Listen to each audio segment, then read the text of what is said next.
Bonjour à vous tous, bonjour à vous toutes. Donc, je suis ravie de vous retrouver aujourd'hui pour un nouveau cours dans la série des études de cas. Et donc, je vais vous montrer aujourd'hui un cas, alors que je connais très bien, puisque c'est un cas que je fouille moi-même depuis pas mal d'années. Et donc, que je vais vous montrer aujourd'hui. Il s'agit de la fouille des puits sur les sites archéologiques qui, vous allez le voir, est un type de fouille très particulier. Euh, et donc, je vais vous montrer ça avec toute une série d'exemples. Et donc, je vais tout de suite partager mon écran avec vous pour que vous puissiez voir les images. Voilà.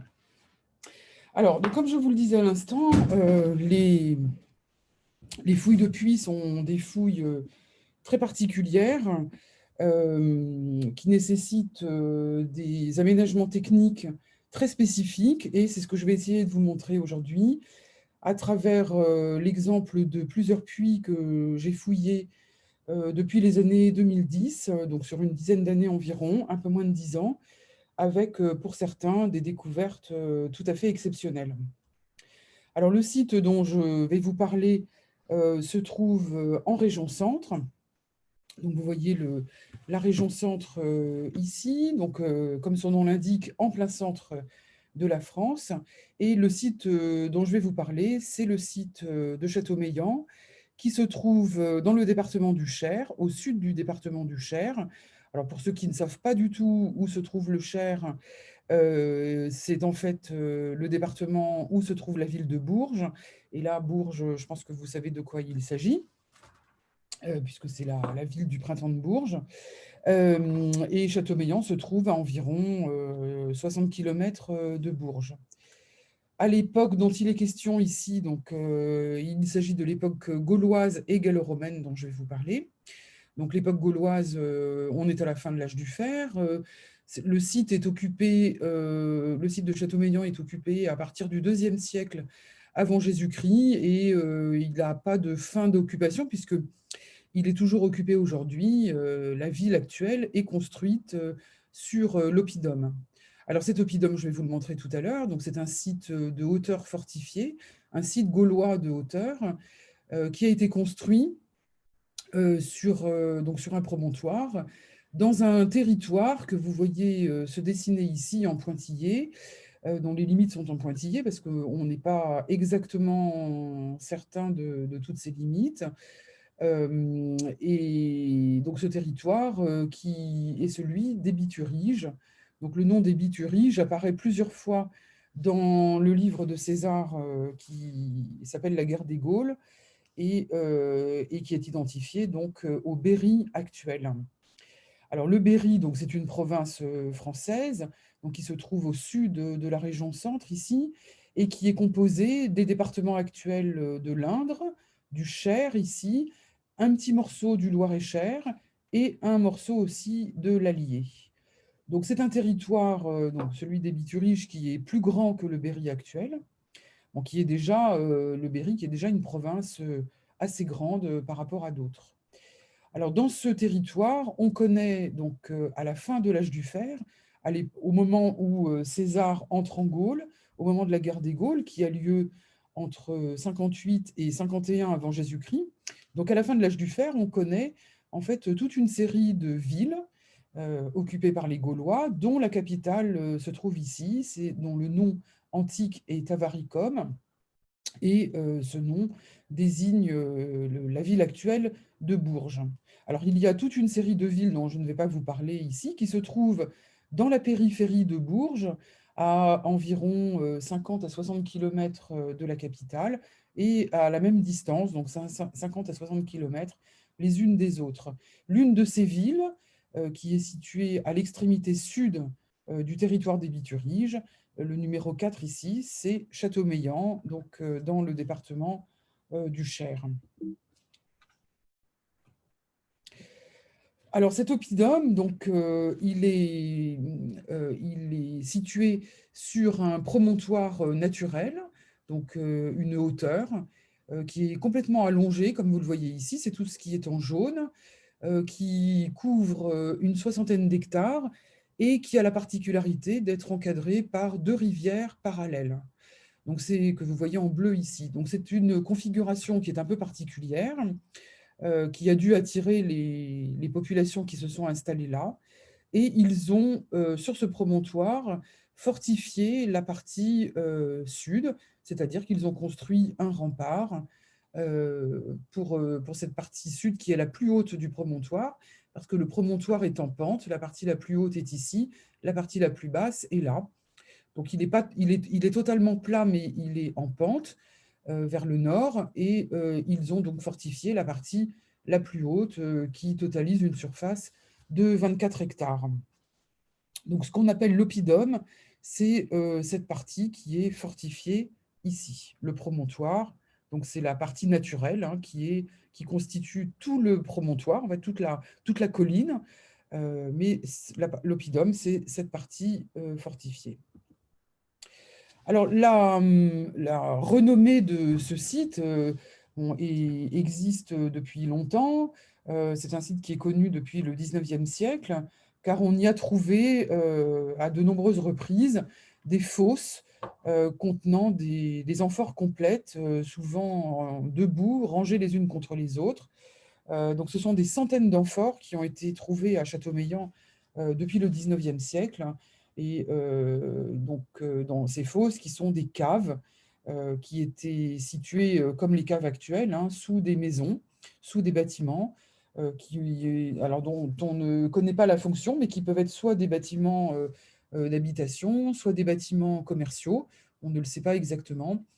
Et donc ces amphores, ce sont évidemment des bouteilles de vin qui n'ont pas été fabriquées sur place, qui n'ont pas été fabriquées en Gaule, donc en France, mais qui ont été fabriquées en Italie.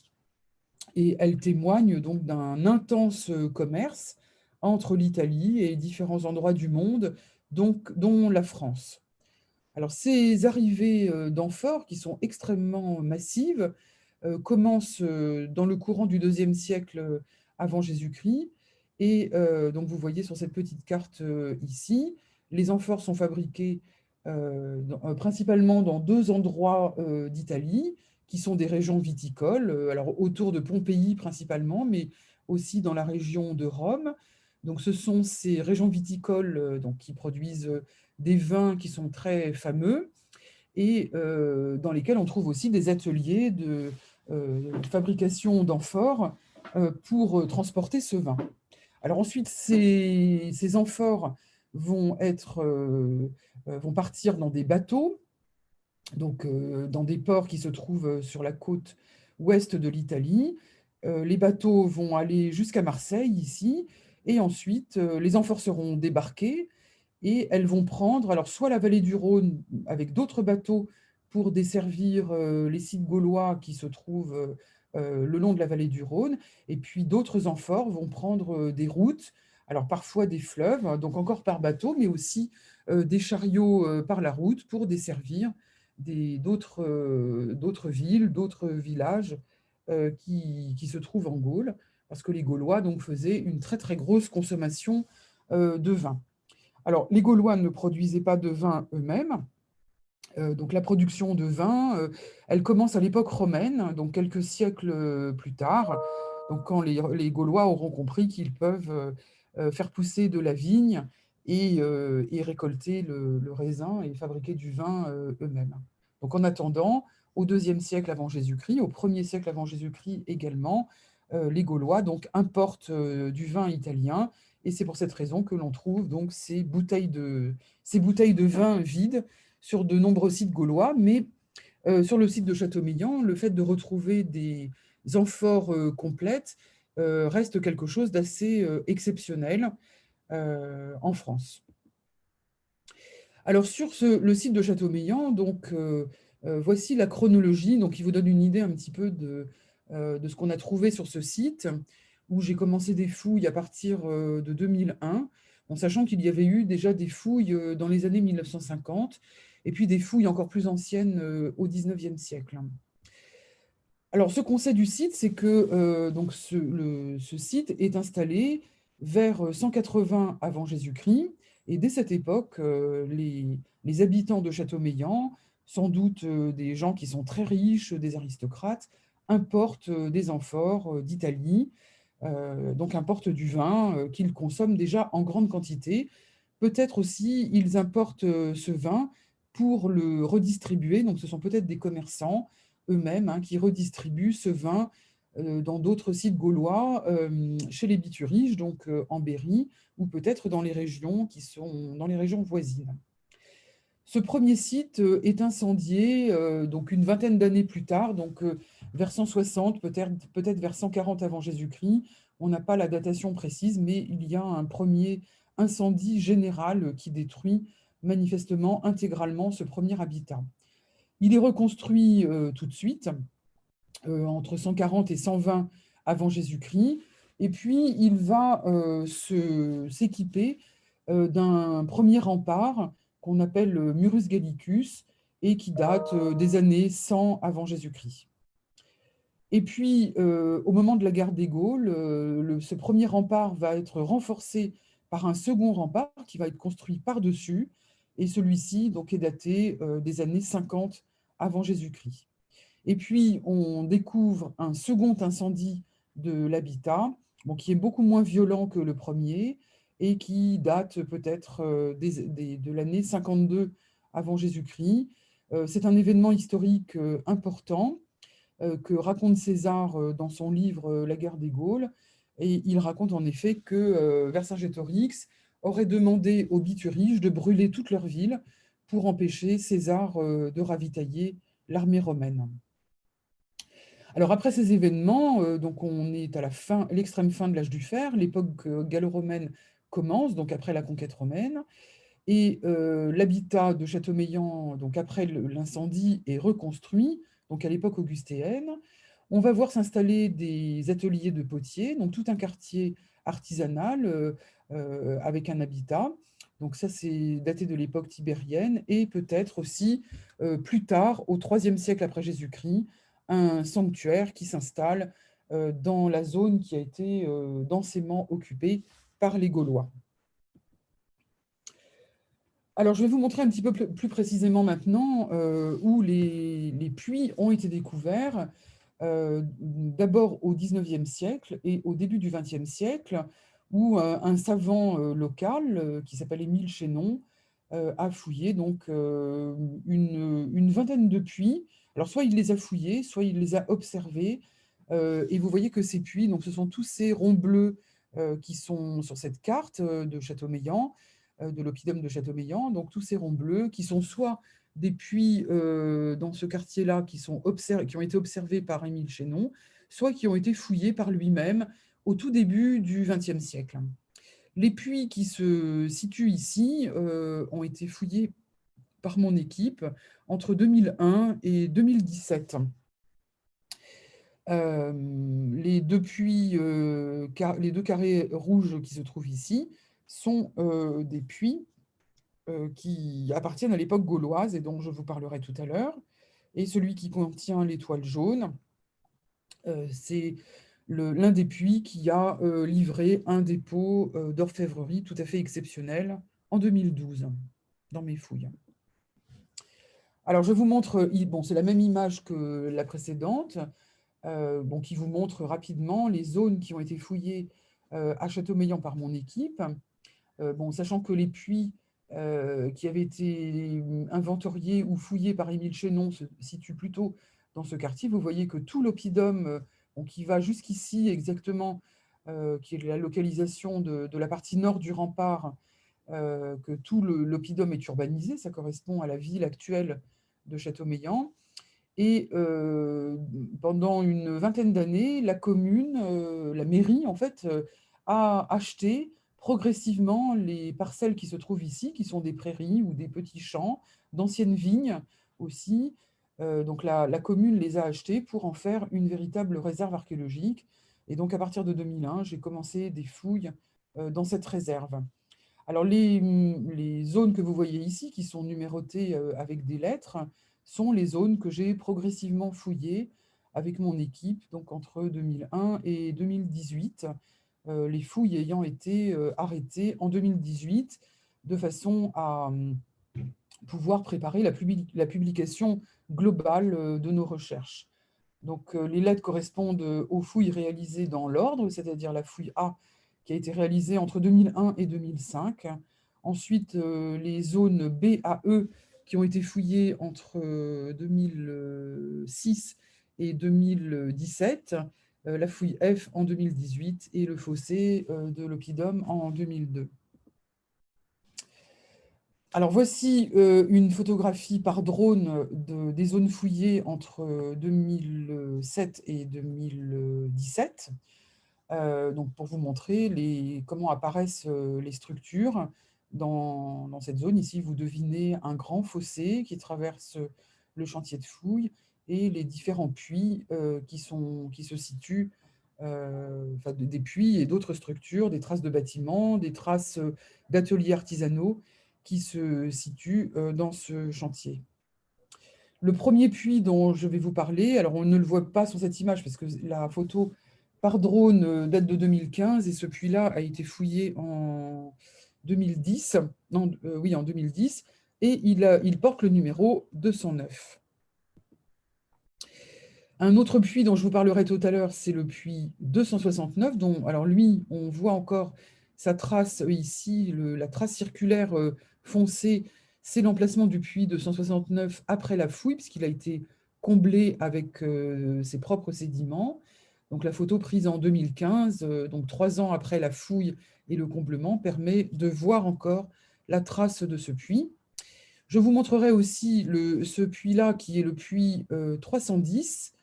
Non, celui-là, je ne vous le montrerai pas, je n'ai pas d'image. Donc lui a été fouillé en 2014 et le puits 512 qui a été fouillé, c'est le dernier qui a été fouillé en 2016 avec un dépôt très important également.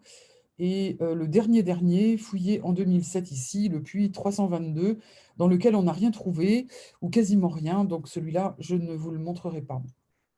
Enfin, je ne peux pas tous vous les montrer. Alors voici une image, ça c'est le plan général de la fouille avec les différents puits qui apparaissent en bleu ici avec le puits 269, le puits 512, le puits 209 que vous venez de voir sur la photo de drone. Et vous voyez aussi qu'il s'intègre dans le site archéologique dont l'occupation est extrêmement dense avec toute une série de bâtiments qui sont des restes de bâtiments en bois et aussi beaucoup de fosses qui correspondent pour la plupart à des structures artisanales. Alors donc la fouille des puits, c'est une fouille très particulière qui doit être conduite par des archéologues qui sont spécialisés dans ces fouilles parce que ça nécessite des conditions de sécurité tout à fait spécifiques. Parce qu'évidemment, un puits, comme vous l'imaginez, c'est une structure qui peut descendre très très profondément dans le sol. C'est minimum 10 mètres et ça peut descendre jusqu'à 20 mètres, des fois 30 mètres, voire 40 mètres de profondeur suivant les sites. Et donc, comme ce n'est pas très grand, parce que ce sont des structures qui servaient à puiser de l'eau, à aller jusqu'à la nappe phréatique pour aller chercher de l'eau, c'est très étroit et c'est évidemment extrêmement dangereux. Ça ressemble à une grotte et donc les techniques de fouille qui sont utilisées pour fouiller les puits ressemblent à celles de la spéléologie. D'ailleurs, les archéologues qui sont formés à la fouille des puits utilisent des techniques, des méthodes qui sont celles de la spéléologie. Alors, quand on fouille des puits sur un site archéologique, donc, on doit faire appel à une équipe spécialisée. Moi, je ne fouille pas, je suis archéologue, mais je ne fouille pas les puits moi-même. Je n'ai pas été formée pour faire ce type de fouille. Et donc, j'ai fait appel à une équipe spécialisée d'une société privée qui comporte un service de fouille de puits, une société qui s'appelle EVA et dont le siège social se trouve à Limoges. L'avantage de faire appel à une société privée, enfin une société spécialisée plutôt, c'est qu'elle dispose de tout le matériel nécessaire, des agréments nécessaires et elle respecte donc les normes de sécurité en vigueur pour faire ces fouilles. Et donc, le personnel qui vient pour installer la plateforme de sécurité et qui va réaliser la fouille, le personnel est composé d'une équipe de 2 archéologues que vous verrez tout au long de cet exposé. Donc, ce sont des archéologues donc, qui savent faire des fouilles sur d'autres sites, bien sûr, qui dirigent eux-mêmes leurs propres fouilles, mais qui ont été donc formés spécifiquement pour les puits. Alors, ce que vous voyez ici, c'est le montage en cours de la plateforme de sécurité au-dessus du premier puits qui a été fouillé à Châteaubriand, que l'on voit apparaître ici. Hein. Vous voyez, il y a un trou noir. Parce que, en fait, avant de faire venir l'équipe pour fouiller un puits, il faut d'abord s'assurer qu'il s'agit bien d'un puits, qu'on ne les fasse pas venir pour rien. Et en France, en fait, on a des normes de sécurité qui sont très strictes et on n'a pas le droit, en fait, de descendre dans les structures profondes, de fouiller les structures profondes à plus d'1,30 m de profondeur. Les normes de sécurité considèrent que à partir d'1,30 m de profondeur, il y a des risques d'effondrement et des risques pour la santé des archéologues. Donc, on n'a pas le droit de descendre à plus d'1,30 m. Alors, comment on a déterminé qu'il s'agissait d'un puits? Alors, en fait, on ne l'a pas vu tout de suite, avant de commencer à fouiller dedans. Donc, on a commencé à fouiller cette fosse, donc, qui apparaissait comme une trace circulaire à la surface du terrain. Donc, on a commencé à la fouiller. Quand on est arrivé à 1 m de profondeur, on a commencé à se dire que, bon, il y avait peut-être un petit problème, que c'était déjà assez profond, parce que c'est finalement relativement rare de trouver des structures très profondes, enfin, qui font plus d'1 m de profondeur et qui sont autre chose que des puits. Donc déjà, à 1 m, on a commencé à avoir un petit doute. Donc on est descendu à 1,30 m, qui est la profondeur limite qu'on avait le droit d'atteindre. Et puis, on a fait ensuite on a fait des sondages avec un outil qui permet de faire des sondages très petits et assez profonds. Donc, on est descendu d'1 mètre supplémentaire avec cet outil, donc on appelle une tarière, qui est un outil de géologue. Et au bout d'1 mètre de profondeur, on s'est dit, bon, si ça fait 2 mètres de profondeur et que ce n'est pas fini, on n'est pas au fond, c'est qu'il s'agit d'un puits.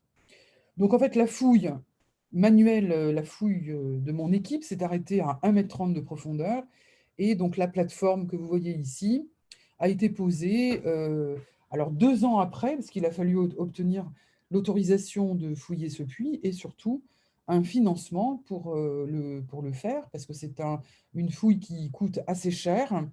D'une part, pour mettre en place la fouille elle-même et la plateforme, et aussi pour faire une provision financière au cas où on trouverait des objets très importants dans les puits, sachant que dans les puits, comme ce sont des zones humides, puisque ce sont des structures qui servent à puiser de l'eau, on peut trouver potentiellement des zones humides au fond, et donc potentiellement des objets en matériaux périssables, comme des objets en bois ou des objets en vannerie, etc., qui vont nécessiter une prise en charge particulière, des datations éventuellement, comme la dendrochronologie, et de la restauration. Donc il faut prévoir donc, une enveloppe budgétaire pour la fouille et pour les objets qu'on pourrait potentiellement trouver dedans, de façon à assurer la bonne prise en charge des objets. Donc, c'est pour ça qu'il y a eu un décalage de 2 ans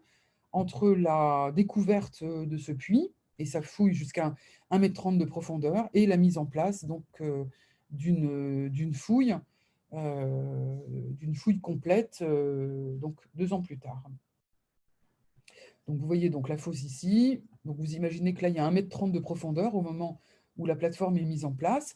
Donc, c'est une plateforme qui est composée, vous allez le voir plus tard, d'une sorte de cabane qui est construite en tube, donc qui est une cabane en tube très solide, qui est couverte sur les 4 côtés d'un filet protecteur pour empêcher les gens d'approcher, pour empêcher les archéologues aussi de tomber.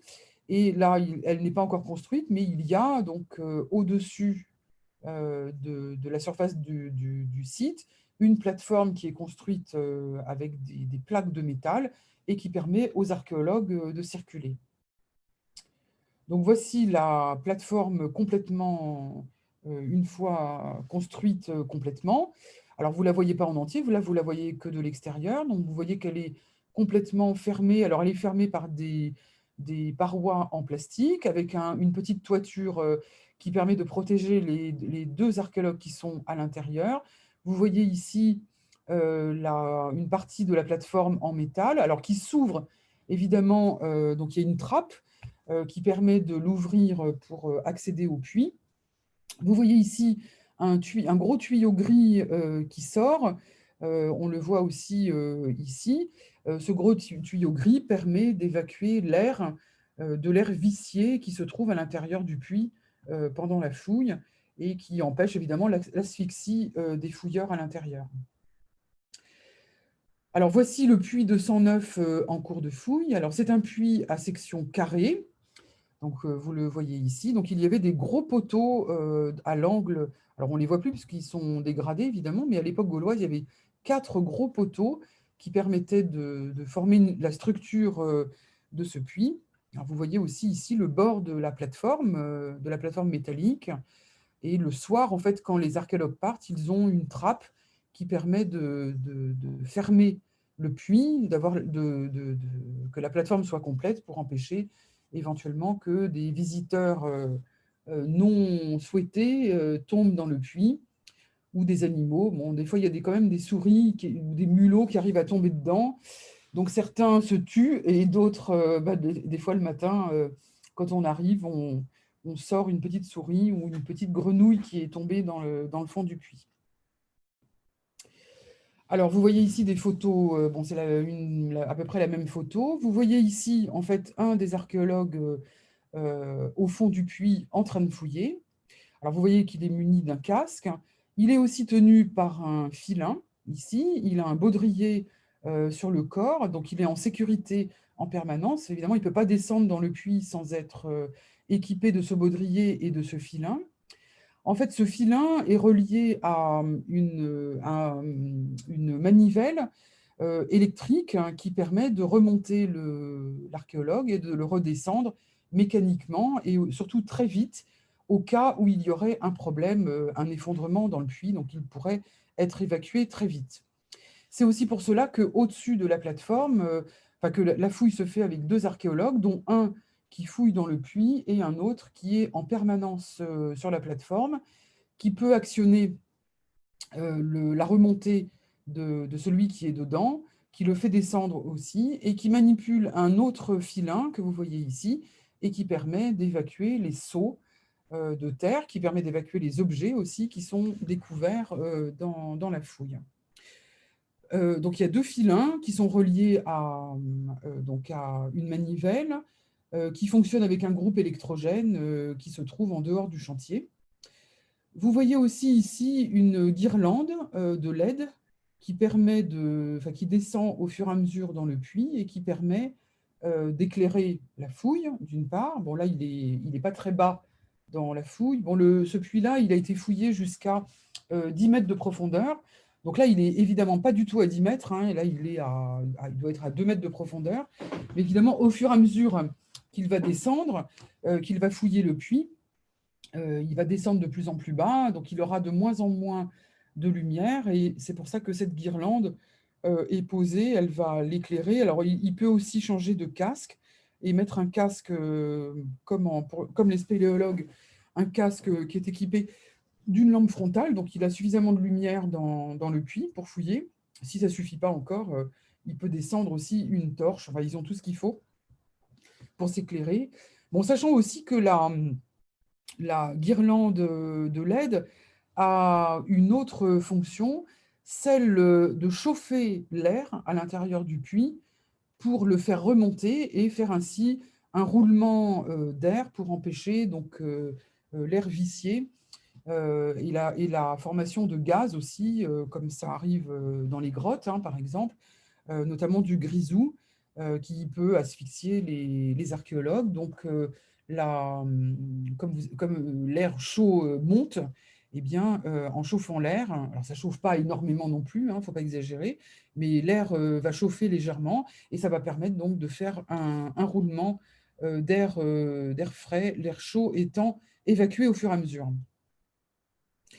Donc là, vous voyez une autre étape de la fouille de ce puits avec l'archéologue dans le fond du puits, qui est toujours attaché à son filin.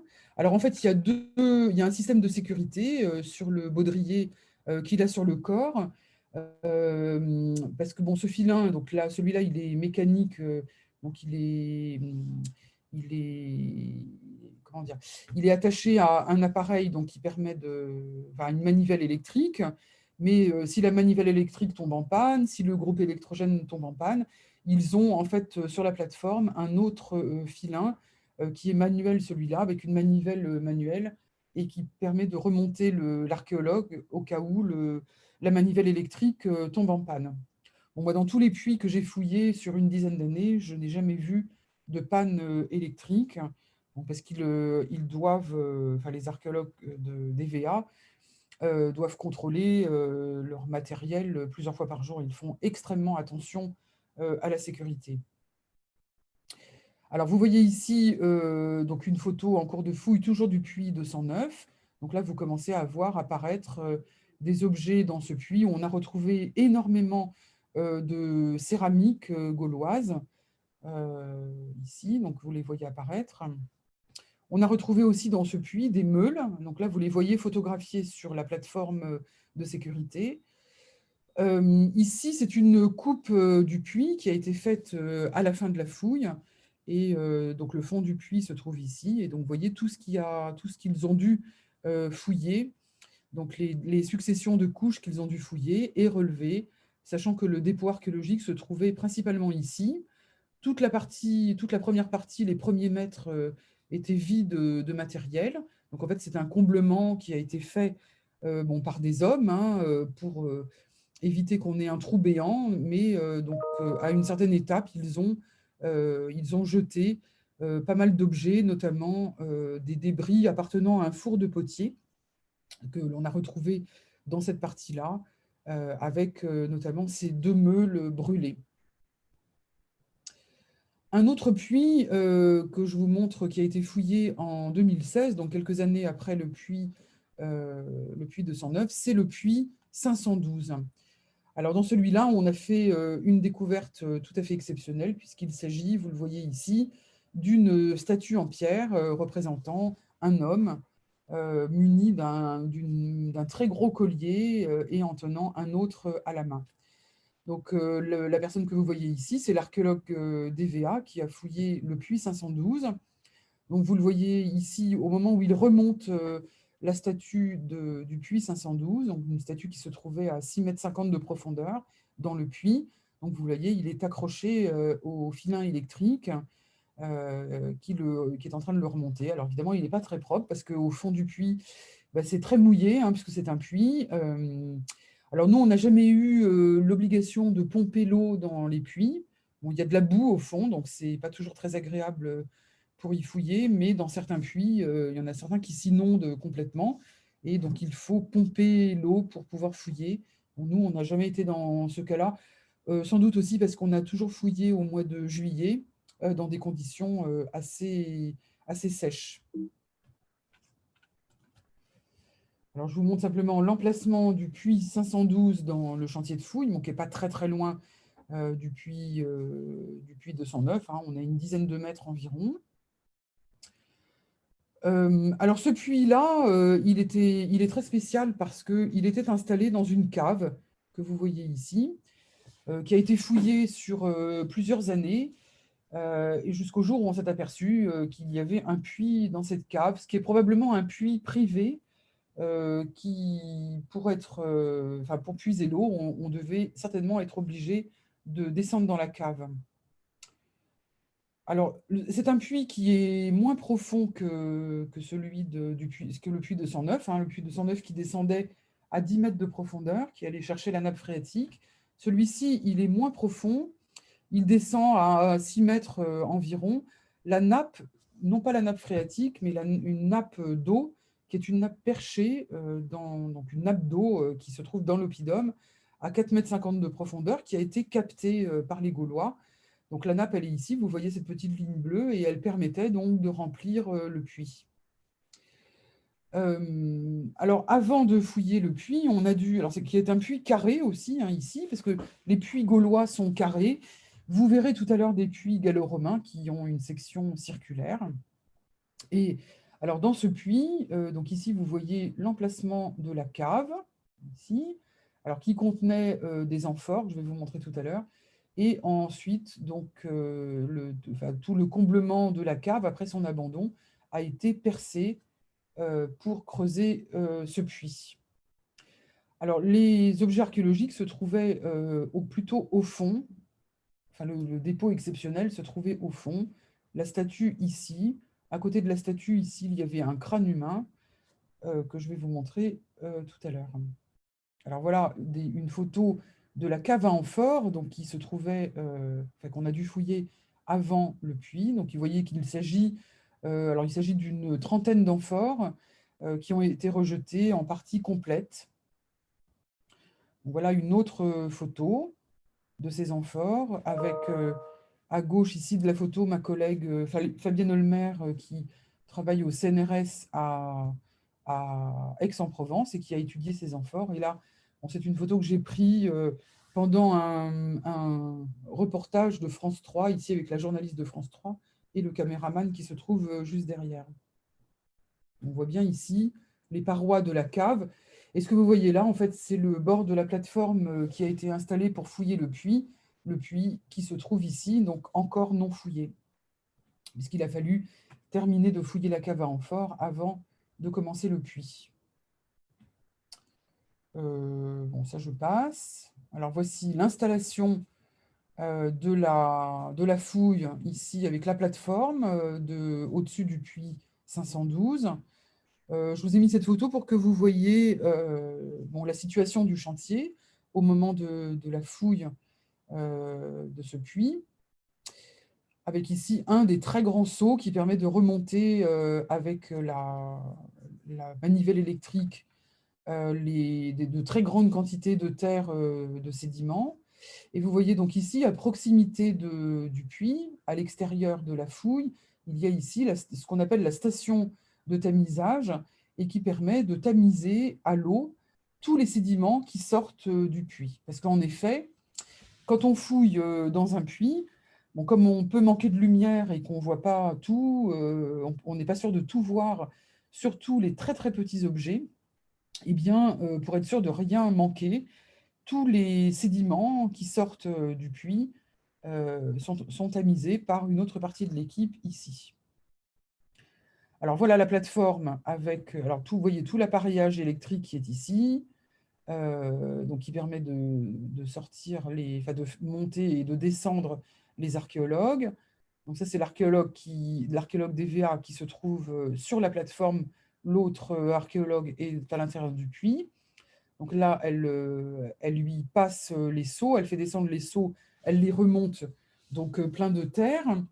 Et quand les seaux sont remontés plein de terre, vous les voyez ici, ils sont pris en charge par les membres de mon équipe. Donc ici, ce sont des étudiants de Bordeaux, pour certains. Ici, un étudiant de l'Université de Libreville au Gabon, puisque cette année-là, on avait des étudiants en archéologie du Gabon.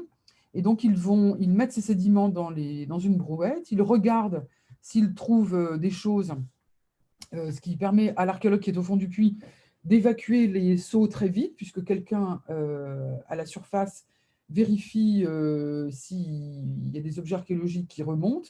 Et de toute façon, ces sédiments-là vont être ensuite emmenés à la plateforme, à la station de tamisage, donc pour être intégralement tamisés, ce qui permet de récupérer des petits fragments d'objets, des objets très petits comme les monnaies, et aussi parfois des graines ou des fragments de végétaux qui sont conservés en milieu humide. Alors, vous voyez que le milieu est très humide au fond du puits, donc ce qui nécessite, ce qui n'est pas très agréable pour l'archéologue qui fouille, évidemment, mais qui permet tout de même de récupérer des objets qui ne se conservent qu'en milieu humide. Donc c'est quand même quelque chose de très intéressant pour les archéologues. Vous voyez ici la statue qui apparaît, qui n'est pas très propre, et ici une amphore qui a été jetés dans le puits, par les Gaulois évidemment. Bon, une autre vue de l'archéologue Guillaume Gouzon qui est en train de fouiller à l'intérieur du puits, donc toujours attaché au baudrier, avec son baudrier et au filin, la statue ici. Donc une autre photo. Alors c'est pas facile de prendre des photos au fond du puits. Donc là vous voyez il est à 6 mètres de profondeur. Donc une photo prise de la plateforme. Il a la statue dans les mains et il s'apprête donc à la remonter. Alors avant de les remonter évidemment, il faut faire comme on le fait à la surface des sites archéologiques, comme on le fait en surface. Les techniques d'enregistrement et de relevé de fouilles sont exactement les mêmes. Hein. Donc, vous voyez que les photos archéologiques sont faites avec la mire, avec le nord. Donc ici, la statue et le crâne humain qui a été trouvé à côté d'elle. Et puis, évidemment, quelques objets archéologiques qui apparaissent. Là, ce sont des fragments d'amphores. Donc là, c'est toute mon équipe qui est réunie. Vous voyez les sourires de mon équipe et de mes étudiants avec la découverte qui vient d'être faite. Donc la statue vient juste d'être remontée à la surface. Donc toute l'équipe est arrivée pour assister à cet événement, parce que c'est un événement très important. Les statues celtiques sont extrêmement rares en Europe et on en connaît moins de 10, et donc c'est un événement exceptionnel. Et si vous avez de bons yeux et que vous l'avez remarqué, ben moi je me trouve ici, je suis en train de téléphoner à mes collègues pour leur annoncer la bonne nouvelle. Donc voici une photo de la statue qui vient de remonter.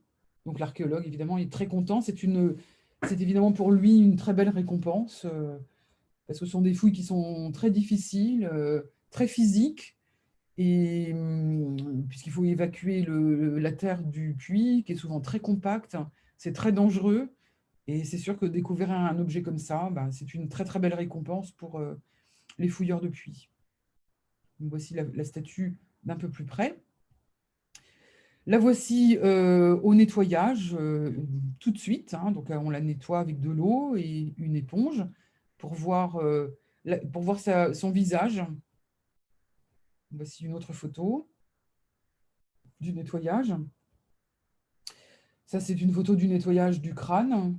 C'est mon assistante en t-shirt rayé jaune et noir qui est en train de nettoyer le crâne. En tamisant, enfin, elle nettoie dans un tamis pour récupérer la terre et éventuellement des petits objets ou des petits fragments qui tomberaient au nettoyage.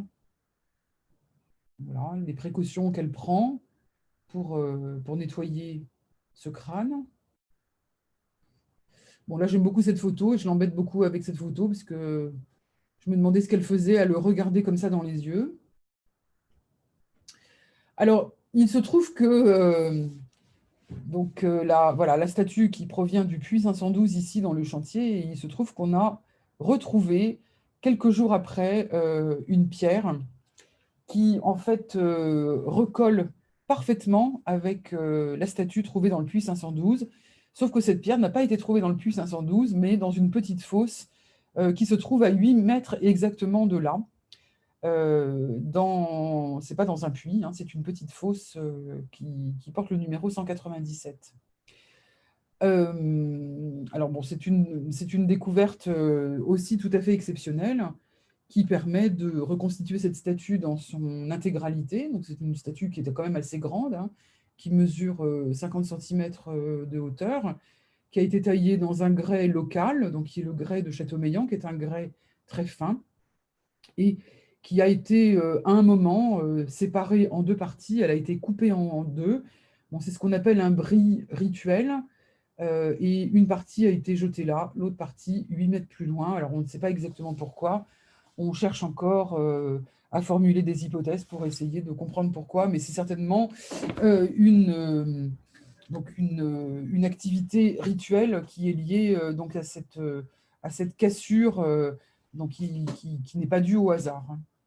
Alors la statue, bon, pour la décrire un tout petit peu, donc vous voyez ici donc sa tête qui est grossièrement taillée, c'est ce qu'on appelle une ronde bosse, c'est-à-dire que la statue est taillée d'un seul bloc. Ici, on voit sa bouche avec les lèvres tombantes. Il y a probablement une moustache aussi au-dessus. qui montre qu'il s'agit d'un homme. La bouche tombante, c'est une caractéristique qu'on trouve souvent sur ces statues, qui apparaissent généralement comme des personnages morts, donc avec la bouche tombante. Ici, on devine les yeux et le nez du personnage. Alors là, vous ne le voyez pas sur cette photo, mais les oreilles sont gravées et on voit aussi la limite de ses cheveux. Il porte une espèce de frange sur le haut du crâne. Ici, le gros bourrelet qui se trouve là sur le cou, c'est un énorme torque, donc un très gros collier gaulois. Il n'y a qu'un seul bras qui est dessiné, le bras droit. À ce bras, à son poignet, il porte un bracelet et il tient un autre torque dans sa main qui est présenté au milieu de son corps.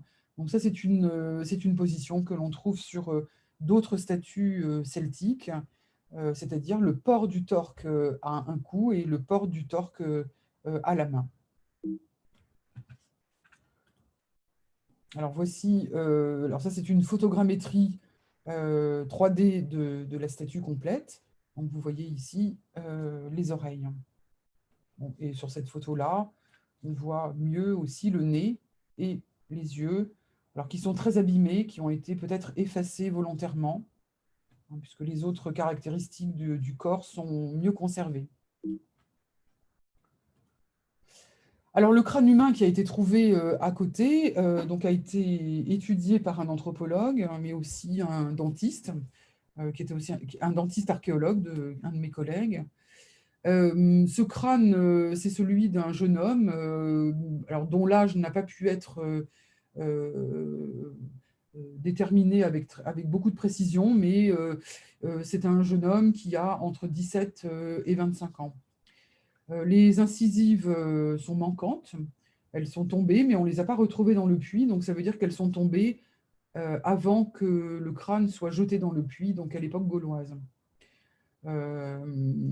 Alors, il a aussi une autre particularité, c'est qu'il manque la mandibule ici, donc qui n'était pas dans le puits non plus, et qui a été retirée ou qui est tombée en même temps que les dents, les incisives supérieures. Alors, il a une particularité, c'est qu'on a retrouvé sur le haut du crâne ici et sur le côté là, des petites traces que vous voyez ici et qui ont été faites avec un couteau.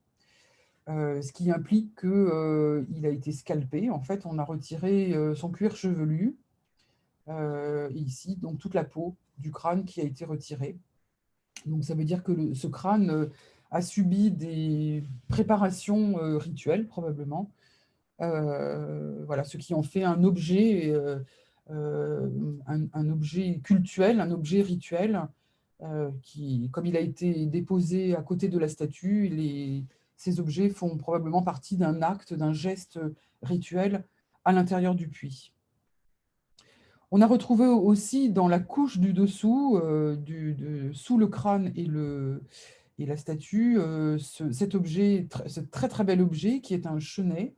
Donc c'est un chenet de cheminée, hein, qui sert à tenir les bûches.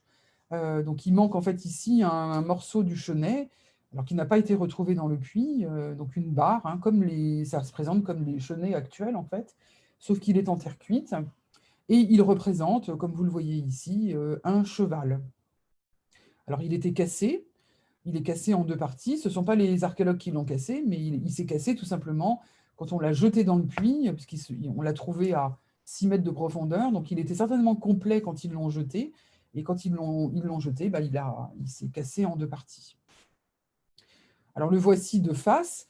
Alors ce qui est très intéressant, c'est qu'on voit ici un décor qui est un décor à la fois gravé et peint. Donc on a gravé une sorte de collier ici, et puis là deux lignes, pardon, qui constituent une bande qui a ensuite été peinte en blanc. Alors je vous le montre ici restauré, puisque je l'ai fait faire restaurer, nettoyer et restaurer par une spécialiste, une restauratrice spécialisée, qui a bien fait apparaître la peinture et les gravures, et qui a recollé les deux parties. Mais vous remarquerez on remarque quand même ici, alors il faut le savoir, hein, que l'objet était en deux parties, et j'ai demandé à la restauratrice de laisser la restauration apparente, parce qu'elle fait partie de l'histoire de cet objet, Alors, je l'ai fait restaurer pour qu'il puisse être présenté au musée et que le public puisse l'admirer dans son état complet, l'état qu'il avait avant d'être jeté dans le puits, mais j'ai demandé à la restauratrice de laisser la restauration apparente, puisque la cassure fait partie de son histoire. Donc, vous voyez ici des détails de la tête du cheval. Donc, on voit bien son nez, des yeux qui sont des yeux globuleux. C'est une manière des Celtes de représenter ses yeux. Ici, on voit le toupet du cheval qui est toiletté. Et ici, les oreilles qui sont, on les voit mieux ici, qui sont couchées en arrière. Là, le toupet toiletté avec la crinière toilettée derrière. Alors enfin, je vous montre donc j'ai gardé un petit peu le meilleur pour la fin, la découverte exceptionnelle qui a été faite sur ce chantier en 2012, donc avant, enfin 4 ans avant la découverte de la statue que je viens de vous montrer, qui est une très belle découverte aussi, hein, bien sûr, mais celle-ci est encore plus spectaculaire, comme vous allez le voir. Alors, le puits 269, donc, qui se trouve ici, que je vous ai déjà montré tout à l'heure, lui a été fouillé en 2012. Donc c'est l'un des premiers que l'on a fouillé. Le tout premier, c'était le puits 209, donc quelque part par ici, en 2010. Et puis 2 ans après, on a fouillé le puits 2012, 269, donc qui se trouvait à l'époque dans l'angle du chantier. Parce que la limite de fouille, en fait, à l'époque, se trouvait là. Et en fait, à partir de 2013, j'ai ouvert davantage le chantier ici. Mais donc, à l'époque, en 2012, le puits se trouvait dans l'angle du chantier. C'est ce que vous allez voir ici. Donc, voilà la plateforme sécurisée pour la fouille du puits 269, que vous devinez donc ici, le trou qui avait été, comme les autres puits, fouillé jusqu'à 1,30 m de profondeur. Et donc, à 1,30 m, on a pu déterminer qu'il s'agissait bien d'un puits. Et donc, vous voyez la plateforme avec donc toujours le même système d'évacuation des déblais. Donc un archéologue sur la plateforme, pendant qu'un autre est dans la fouille. Et à la surface, on attend les sédiments pour les examiner et ensuite les emmener à la station de tamisage.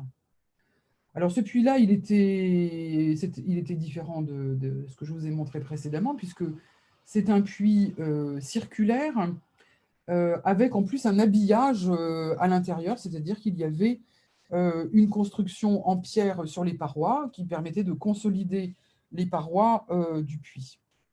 Donc là, vous voyez la fouille dans les premiers jours de juillet 2012 avec mon collègue Bruno Zéli au fond du puits, donc qui est en train de fouiller les premiers mètres. Vous voyez ici sur cette photo, alors là, une étape beaucoup plus avancée de la fouille où vous voyez ici le parement intérieur du puits, donc qui est en pierre, mais qu'il a dû totalement démonter parce qu'il était en grande partie effondré et que ça menaçait de lui tomber dessus pour la partie qui ne l'était pas encore. Donc ils ont dû complètement le démonter, ce qui a allongé considérablement le temps de fouille. Alors, je vous montre tout de suite une image de la coupe, donc la coupe du puits, qui vous permet de voir. Alors, c'est un puits qui est très profond, c'est le plus profond de la série qu'on a fouillé de tous les puits qu'on a fouillés, puisque celui-ci descend à 14 mètres de profondeur. Et vous voyez donc le parement qui est dessiné ici dans la partie noire, donc le parement du puits en pierre, qui s'était effondré dans cette partie-là, sans doute déjà dès l'époque romaine, et sans doute parce qu'il y a eu un espèce de glissement de terrain, et ça a entraîné la destruction de cette partie-là, mais le fait de le fouiller risquait d'entraîner l'effondrement des parties qui étaient encore en place, et donc les archéologues d'EVA ont décidé de tout démonter pour éviter que ça s'effondre pendant la fouille. Alors, dans toute cette partie-là, sur les 10 premiers mètres, en fait, on n'a strictement rien trouvé, donc ce qui n'était pas très encourageant pour les fouilleurs. Et on a même failli abandonner la fouille, parce qu'on trouvait tellement rien, et c'était tellement pénible à faire avec le démontage du parement, qu'on a failli abandonner. Mais en fait, les fouilleurs ont eu beaucoup d'intuition et ont décidé de persévérer, de continuer, et ils ont bien fait, puisque dans le dernier mètre de profondeur, ici, enfin dans cette partie-là précisément, on a trouvé donc un dépôt archéologique compact d'1 mètre de hauteur sur 1 mètre de largeur environ, et qui contenait plus de 6000 objets archéologiques.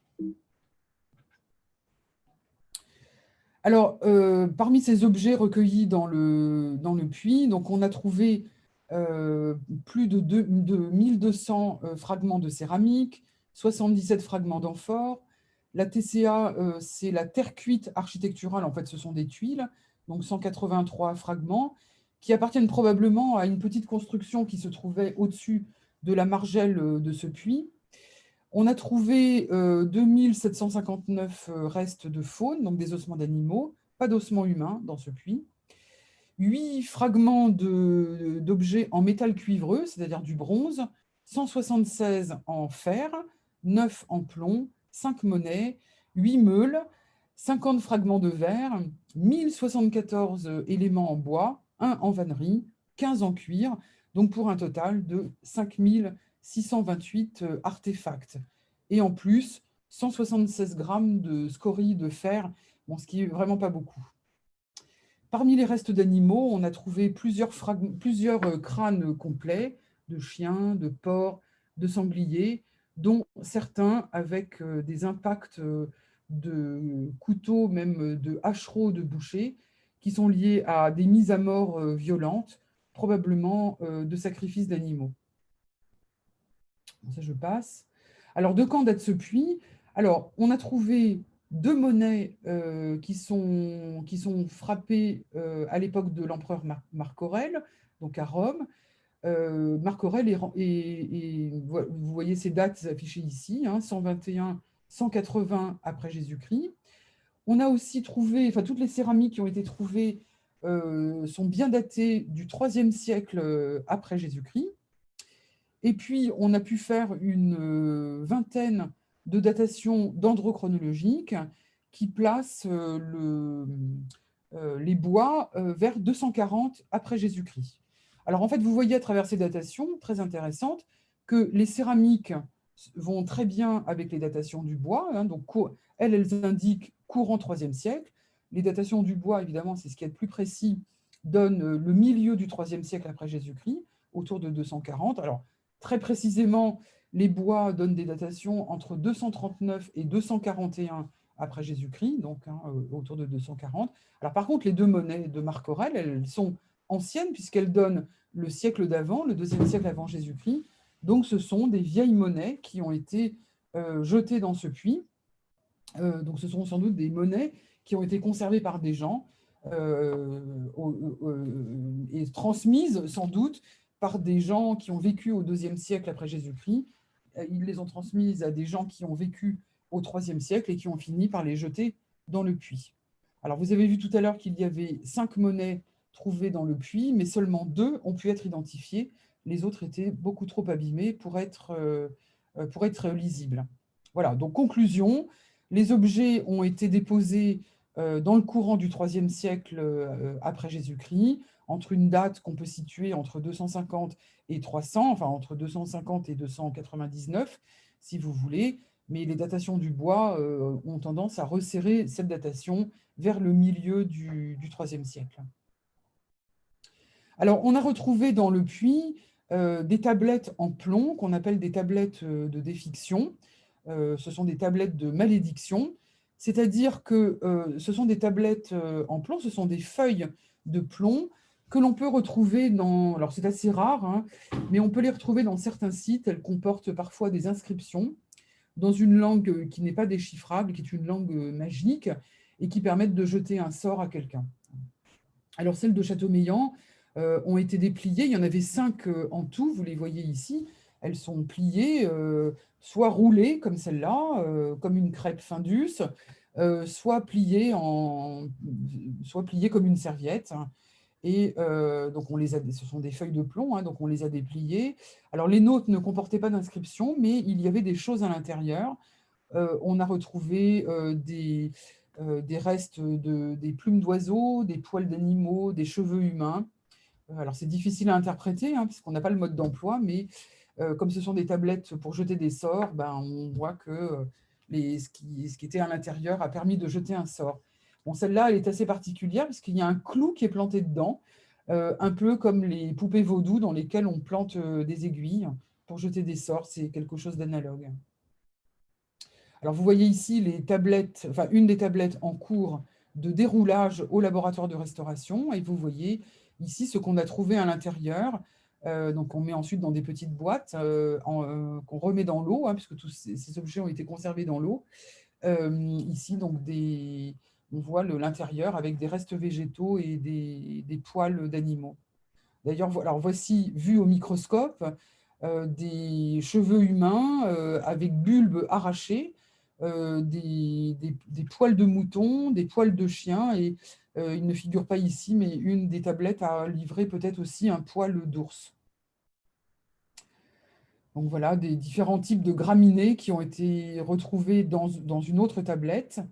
Donc des graminées, donc ce sont des herbes et des fragments probablement de céréales. Alors, on a aussi retrouvé beaucoup d'objets en bois, hein, plus d'un millier d'objets en bois qui étaient conservés dans la boue complètement au fond du puits. Donc, on a des dizaines de planches, beaucoup de branches peut-être qui sont tombées dans le puits ou qui ont été jetées dans le puits, des branches d'arbres. On a retrouvé beaucoup d'objets aussi, des espèces de petits manches comme ça qu'on a pris d'abord pour des pieds de meubles, mais qui n'en sont sans doute pas. On ne sait toujours pas de quoi il s'agit. Ici, c'est probablement une fusaïole pour le filage, pardon. Ici, un des objets les plus intéressants, c'est une chaussure taille 38. En fait, c'est une espèce de soc, hein, c'est une semelle en bois avec laquelle il devait y avoir une pièce de cuir pour tenir le pied. Alors ça, ce sont des fonds de seaux en bois. On a retrouvé des cerclages métalliques qui vont avec ces seaux. Au total, on a retrouvé les restes de 5 seaux au fond du puits. Donc, ce sont des seaux qui ont servi à puiser de l'eau, mais certains seaux sont restés au fond, n'ont jamais pu être remontés, sans doute parce que la chaîne a été cassée. On a retrouvé aussi des chaînes au fond. En voilà d'ailleurs une des chaînes avec des cerclages en bois, en fer que vous voyez ici, puis des clous qui vont avec ces seaux et qui servaient à clouer les cerclages. Bon, ça, ce sont des pièces de fer qui ont été remontées du puits. Le monsieur que vous voyez à gauche en chemise blanche, c'est le maire de Châteaumeillan qui venait tous les jours pour voir ce qui sortait du puits parce que les objets sont sortis pendant 3-4 jours, toutes les demi-heures à peu près. Les objets sont sortis.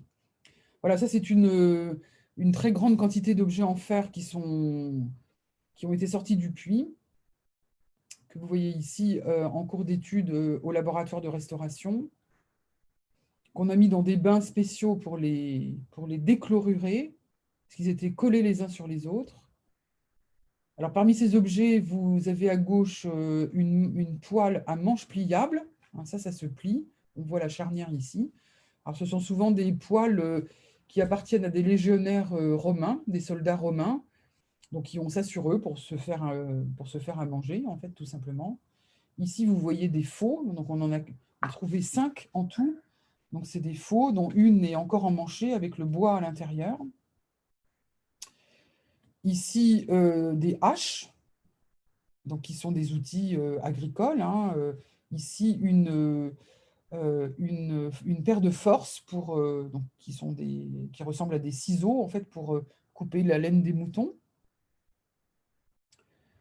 Alors, la plupart des pièces en fer que vous avez vues étalées tout à l'heure sur la photo du laboratoire de restauration, en fait, une étudiante que vous voyez ici, qui était une étudiante de Nantes, qui a fait un master sur ces objets, a pu déterminer en fait qu'il s'agissait des pièces appartenant à un véhicule à 4 roues, comme celui que vous voyez ici, donc une voiture romaine. Voilà, on a beaucoup de représentations de ces voitures romaines sur des bas-reliefs, sur des mosaïques, hein, mais on en a très peu en vrai. Et là, dans le puits de 269 de Châteaumeillan, nous avons une voiture romaine du IIIe siècle après Jésus-Christ, complète. Alors, le plus spectaculaire pour la fin, donc le 24 juillet 2012, alors que Bruno Zéli, qui fouillait le puits, était presque au fond, il fouillait dans la boue, euh, les objets les plus prestigieux donc, sont sortis à la fin. Donc, vous voyez ici un grand lion en bronze qui se trouvait dans le puits. Donc, vous le voyez ici dans sa caisse d'eau, parce que quand des objets de ce type-là en métal sortent des puits et que ces objets sont restés presque 2000 ans dans des milieux humides, et bien, dès qu'ils sont à l'air, ils peuvent s'abîmer et la seule chose à faire, c'est de les remettre dans l'eau. Le premier objet métallique qui est sorti du puits, c'est cette petite cruche en bronze qu'on appelle une onokoé, donc qui est une petite cruche qui est utilisée pour le service du vin. Alors vous voyez qu'elle est très abîmée, la surface est très abîmée et elle a des trous dans sa paroi. Donc la voici, donc là vous la voyez sur le chantier le jour de sa découverte. Alors elle a été remise tout de suite dans l'eau, dans un seau d'eau, jusqu'à ce qu'elle soit apportée au laboratoire de restauration en septembre. Donc elles sont restées, enfin tous les objets que vous allez voir sont restés 2 mois dans l'eau. Et donc c'est le laboratoire de restauration qui s'est chargé de les assécher. Donc vous voyez ici la même onokoé séchée avec son anse à côté. La voici en cours de restauration avec son anse. Et la voici restaurée aujourd'hui et elle est exposée au musée. Alors elle a une très très belle anse qui consiste en un personnage humain que vous voyez ici, qui a une capuche, hein, qui a les bras écartés, qui sont posés sur le bord de la cruche. Bon, là, on voit mieux la tête du personnage. Donc c'est une cruche à bec tréflé, la tête du personnage avec ses 2 mains qui reposent sur le bord de la cruche et son dos, en fait, arqué, qui forme l'anse. Bon, ça, je passe. On a trouvé aussi dans le puits un autre objet assez énigmatique. Alors, vous reconnaissez bien une tête de cheval, mais qui est munie d'un très long bec verseur. Donc, c'est un objet qui est assez grand, hein, qui mesure 25 cm et demi de longueur, qui est creux en dessous. Vous allez le voir un peu plus précisément. Donc, le voici le jour de sa sortie, en juillet. La même chose au séchage. Je vous montre toutes les étapes.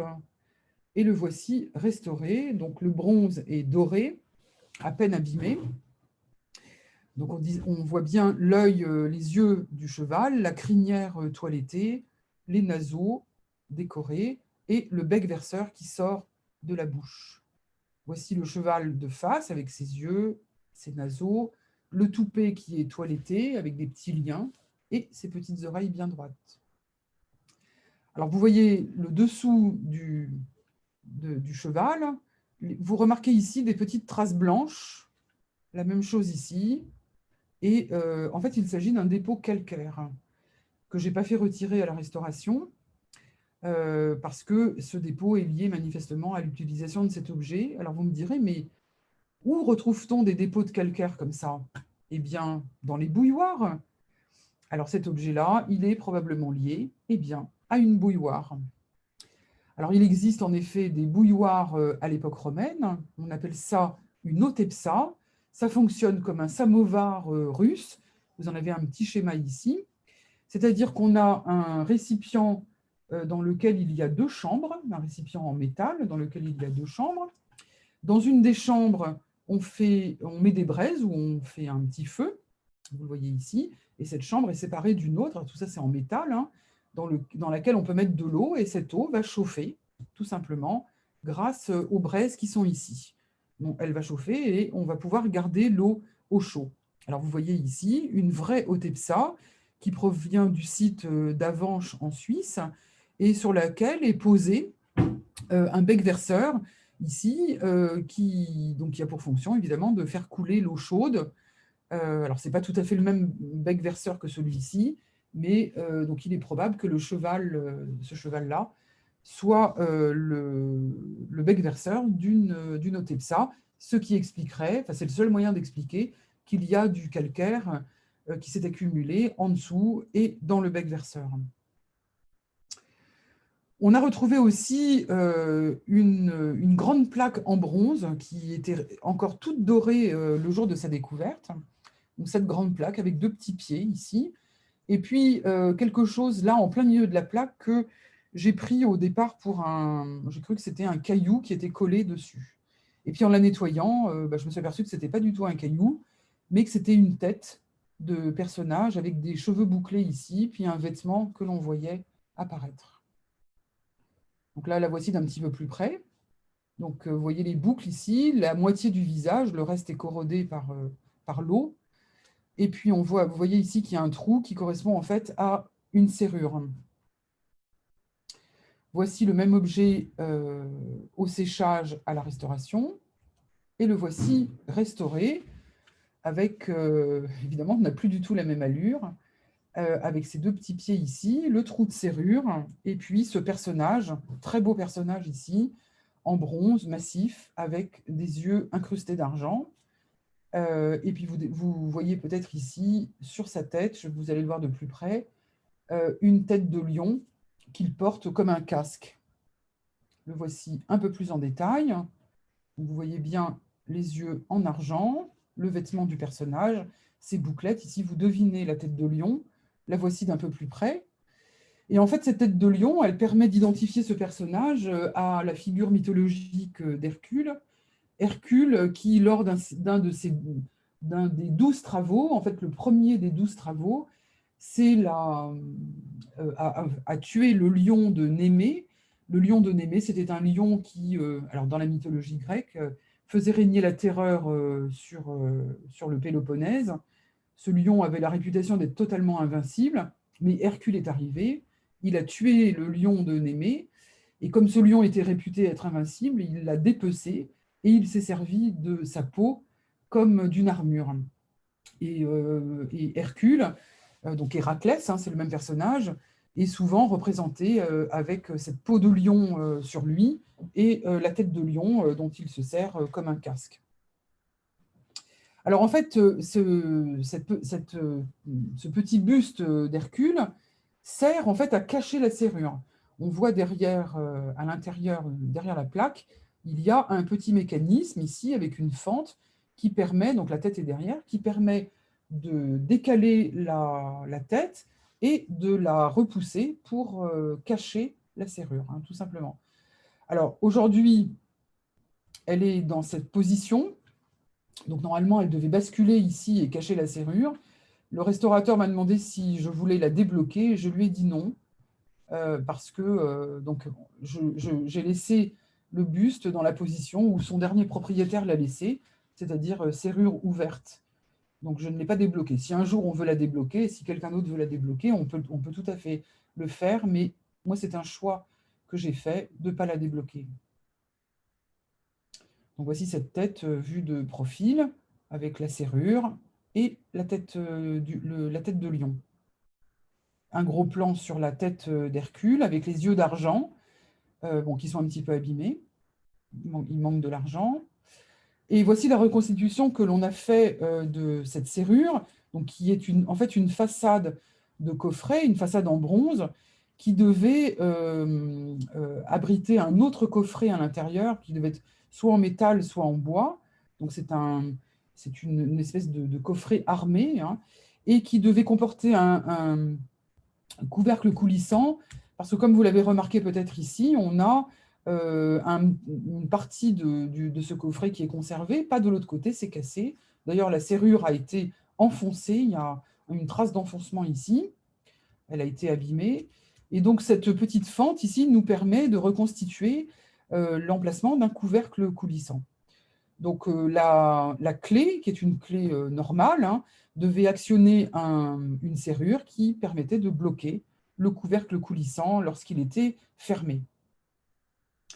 Et donc, au fond du puits, à 14 mètres de profondeur, donc, est apparu l'objet certainement le plus important de cette découverte, qui est le lion en bronze, que vous voyez ici au moment de sa sortie, photographié et tenu par mon collègue Bruno Zéli, qui a fouillé le puits 269, avec un grand sourire pour cette découverte extraordinaire. Donc voici une autre photo prise le jour de la découverte du lion. Donc là, évidemment, vous voyez tous les sourires des étudiants au moment de cette découverte. Tout le monde regarde. Voilà une autre photo. Alors, il était évidemment dans une gangue de concrétion. C'est une espèce de rouille, en fait, hein. Donc, le voici avant restauration, donc dans sa gangue de concrétion, sachant que cette gangue, en fait, elle s'est formée dans le puits tout de suite après le rebouchage du puits à l'époque romaine. Et puis, ça s'est arrêté. La dégradation de cet objet en métal, comme des autres objets d'ailleurs, s'est arrêtée. Parce qu'en fait, la dégradation, ces phénomènes de concrétion ou de rouille, enfin pas sur le bronze, mais sur le fer, au bout d'un moment, ça s'arrête quand il n'y a plus d'air dans le puits. Alors, ce lion, donc, il mesure 27 cm de long, 17 cm de hauteur, et il pèse 3,6 kg de bronze massif. Le voici, donc, toujours avant la restauration. C'est des photos que j'ai prises avant de l'emmener au laboratoire de restauration qui se trouve à Nantes, qui est un laboratoire spécialisé dans la restauration de ce type d'objets. Et on voyait déjà que les concrétions partaient par plaques et que c'était doré en dessous, mais je m'attendais à voir des parties dorées, mais je ne pensais pas qu'il serait complètement doré. Là, vous voyez ici Loretta Rossetti, qui est une des restauratrices spécialisée dans la restauration du bronze au laboratoire de Nantes, qui enlève précautionneusement avec un appareil spécial les concrétions sur le lion. Et le voici, donc une fois restauré, alors il a évidemment plus du tout la même allure, il est totalement doré. Vous voyez ici que ses yeux sont incrustés d'argent et il y a également dans sa babine gauche une incrustation de cuivre rouge. C'est donc un objet composite, donc en bronze massif, avec des incrustations d'autres métaux. Vous voyez ici le détail de sa crinière, d'autres décors sur son corps ici. Si vous regardez bien, vous allez voir les détails de ses poils qui sont gravés un par un. Et vous observez aussi qu'il tient dans sa gueule la tête d'un cheval mort. S'il est dans sa gueule, c'est qu'il est mort. Voici un détail de ses yeux. Alors, contrairement à Hercule, qui avait aussi des yeux d'argent, les yeux d'argent ici sont parfaitement conservés. On a l'impression que l'objet est tout neuf. Et vous remarquez aussi ici les gravures qui symbolisent ses poils. Voici un détail de la tête du petit cheval. Je vous montre aussi le ventre du lion, qui comprend un grand trou rectangulaire qui permettait probablement de l'encastrer. Vous voyez aussi que le sexe du lion est figuré, alors que quand il était fixé sur quelque chose, parce que là on voit que ses pattes avant étaient fixées. Ici, il y a deux petites gorges sur les pattes arrière qui montrent qu'il était encastré dans quelque chose, donc son sexe ne se voyait sans doute pas, mais il est quand même figuré. Derrière, sur l'autre face, c'est pareil. On voit ses côtes et sa musculature qui ont été figurées. Ici, la musculature du lion. Le voici de face. Pardon, de profil. Alors, à quoi servait-il? Alors, bon, on a plusieurs hypothèses. Bon, on avait d'abord pensé qu'il a pu servir de bras de fauteuil, mais bon, on n'en est pas sûr. Et puis, je n'ai pas trouvé de comparaison. En revanche, on a trouvé des comparaisons dans un site qui se trouve en Allemagne, au Ladenburg, où ont été découverts plusieurs paires de poignées de porte qui sont des félins, que vous voyez ici, mais qui sont des léopards, qui sont des femelles léopards, dont le bas du corps se termine en queue, et donc qui sont interprétées comme des léopards de marine. Alors, elles sont plus stylisées que le lion de Châteaumeillan, mais elles sont dans la même position, c'est-à-dire avec les pattes avant en extension. Alors, je vous montre tout de suite la reconstitution qui a été faite au Ladenburg. Alors, au Ladenburg, on a eu la chance de retrouver non seulement des paires de Léonard de Marine, que vous voyez ici, mais aussi des plaques de portes et puis des ornements de portes qui avaient été cachés dans un site après une attaque romaine, donc dans ce site d'Allemagne, au IIIe siècle après Jésus-Christ. Donc on a en plus exactement la même datation qu'à Châteaumeillan. Alors il y a d'autres comparaisons, c'est que ces léopards de marine fonctionnent par paires. Ce sont donc des poignées de porte, mais pas des poignées qu'on tourne, des poignées qu'on tire. Et des poignées de très très très grandes portes, probablement des portes de temple. Alors là, les portes sont représentées en bronze, donc avec divers ornements. Les portes sont en bois, mais il peut s'agir aussi de portes, de très très grandes portes en bronze. Il y a une analogie qui est très intéressante avec le lion de Châteaumeillan, c'est que vous voyez ici, les léopardes ont la tête soit tournée vers la droite, soit tournée vers la gauche. Donc elles se regardent sans doute par paire. Et il se trouve que le lion de Châteaumeillan est lui aussi tourné, il a la tête tournée, on le voit ici, vers la gauche. Donc il regardait peut-être un autre lion dont la tête était orientée vers la droite.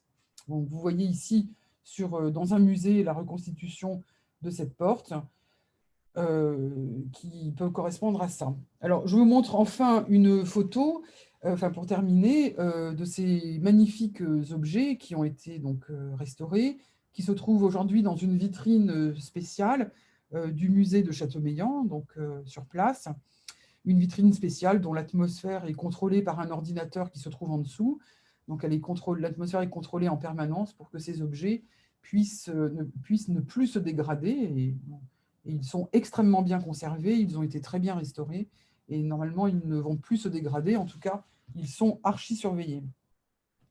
J'ai oublié de vous dire aussi que l'étude de la petite cruche ici a montré que celle-ci venait de Pompéi. C'est ce qui explique aussi son état de conservation, puisque vous savez que Pompéi a disparu en 79 après Jésus-Christ, dans la catastrophe de l'éruption du Vésuve. Donc c'est une cruche qui date du 1er siècle après Jésus-Christ, qui est un objet ancien, comme les monnaies de Marc Aurèle, encore plus ancien. Et donc elle a fini par être jetée dans le puits. En tout cas, elle a été fabriquée à Pompéi. Donc c'est un ensemble d'objets évidemment très prestigieux, très précieux, qui ont été jetés dans ce puits. C'est un dépôt, probablement rituel, ou des choses qui ont été cachées, mais sans doute pas dans le but qu'on vienne les rechercher à un certain moment, puisqu'on les a cachées à 14 mètres de profondeur. Et voici donc pour terminer, ces deux regards en argent trouvés à 14 mètres de profondeur. Un jour où on ne s'y attendait pas du tout, puisque les archéologues ne sont jamais préparés à ce genre de découverte exceptionnelle, mais donc, qui est, évidemment, je ne vous le cache pas, la plus grande découverte de ma carrière. Alors, ma carrière qui n'est pas finie, mais parce que je fais encore des fouilles pour quelques années, mais je pense qu'une découverte comme ça, je n'en ferai qu'une dans ma vie. La plupart des archéologues n'en font pas du tout. Donc moi, j'ai eu la chance, et je la mesure, je vous assure, d'avoir fait une découverte aussi sensationnelle. Voilà, et je suis ravie de l'avoir partagée avec vous. J'espère que ce cours vous a intéressé. Et puis, comme pour les autres séances, si vous avez des questions à me poser, eh bien, vous connaissez l'adresse. Vous pouvez me poser toutes vos questions et je répondrai avec plaisir dans les prochains jours. Voilà, je vous remercie beaucoup pour votre attention et je vous dis donc pas la semaine prochaine puisque ce sont les vacances. Et donc, je vous souhaite de très bonnes vacances. Moi, je vais sur le terrain pour quelques jours en Bourgogne. Et donc, je vais travailler sur le terrain, faire mon travail d'archéologue. Les archéologues font ça pendant que les étudiants sont en vacances. Et donc, je vous dis à la prochaine fois pour un dernier cours d'études de cas, qui sera un cours sur l'étude de l'environnement en archéologie. Voilà, donc je vous dis à très bientôt et excellentes vacances à tous.